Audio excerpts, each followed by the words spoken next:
ಶ್ರೀಮತ್ ಸಮಧ್ವ ವಿಜಯ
ಕೇಳಿಸ್ತಾ ಇಲ್ಲ ಚಲಿ.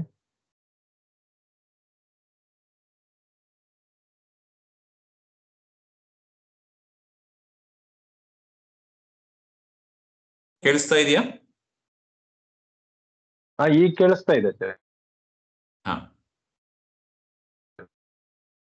ಅನಧಿಕೈಹಿ ಆಯ್ತಲ್ವಾ?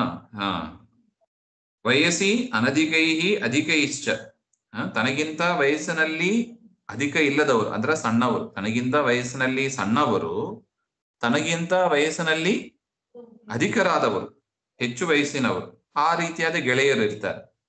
ಗೆಳೆಯರಿಗೆ ಪರಸ್ಪರ ಸಾಮಾನ್ಯ ಒಂದೇ ಏಜ್ ಇದ್ರೂ ಕೂಡ ಸ್ವಲ್ಪ ವ್ಯತ್ಯಾಸ ಇರುತ್ತದೆ. ಕೆಲವರು ಸಣ್ಣವರು ಇರ್ತಾರೆ, ಕೆಲವರು ದೊಡ್ಡವರು ಇರ್ತಾರಲ್ವೇ, ತದ್ವತ್. ಈ ರೀತಿಯಾಗಿ ಬಹುಬಿಹಿ ಪಟುಬಿಹಿ ಬಹುಸಂಖ್ಯಾಕೈಹಿ ಕ್ರೀಡಾಯಾಂ ದಕ್ಷೈಹಿ, ಅನೇಕ ಜನರು ಅನೇಕ ಆಟಗಳಲ್ಲಿ ಸಮರ್ಥರಾದವರು, ಅಂತ ವಟುಬಿಹಿ ಬ್ರಹ್ಮಚಾರಿಗಳಿಂದ ಕೂಡಿದವರಾಗಿ, ಸಖಿಬಿಹಿ ತಮ್ಮ ಗೆಳೆಯರಿಂದ ಕೂಡಿದವರಾಗಿ, ಸಹ ಅಧ್ಯಯನಂ ಕುರ್ವದ್ಬಿಹಿ ಅಂತ ಅರ್ಥ, ಒಟ್ಟಿಗೆ ಅಧ್ಯಯನ ಮಾಡತಕ್ಕವರು, ಅಂತ ಹುಡುಗರಿಂದ ಕೂಡಿದವರಾಗಿ, ಸಮಂ ಕೂಡಿ, ಗುರೋಹೋ ಉಪಾಧ್ಯಾಯಸ್ಯ ಅನಿಕಟೆ ಅಂದ್ರೆ ದೂರದಲ್ಲಿ ಅಂತ ಅರ್ಥ, ಉಪಾಧ್ಯಾಯರಿಂದ ದೂರ ಇದ್ದವರಾಗಿ, ವಿಹಾರ ಕ್ರೀಡಿತವಾನ್ ಆಟವನ್ನು ಆಡ್ತಾ ಇದ್ದರು ಅಂತ ಅರ್ಥ. ಅಂದ್ರೆ ಒಟ್ಟು ಏನು, ಆಚಾರ್ಯರು ವಾಸುದೇವ ಅಧ್ಯಯನ ಮಾಡುವ ಕಾಲದಲ್ಲಿ ವಿರಾಮ ಇರುವಾಗ ಚೆನ್ನಾಗಿ ಆಟಾಡ್ತಾ ಇದ್ರು, ತಮ್ಮ ಗೆಳೆಯರ ಜೊತೆಗೆ ಸಹಪಾಠಿಗಳ ಜೊತೆಗೆ ಚೆನ್ನಾಗಿ ವಿಹಾರವನ್ನು ಮಾಡ್ತಾ ಇದ್ರು. ಅನಧಿಕೈರಧಿಕೈಶ್ಚ ವಯಸ್ಯಥೋ ಬಹುಭಿರಧ್ಯಯನೋ ಪರಮಾಂತರೇ, ಅನಿಕಟೆ ವಟುಭಿಃ ಪಟುಭಿರ್ಗುರೋಃ ಸವಿಜಹಾರ ಸುಖೀ ಸಖಿಭಿಃ ಸಮಂ.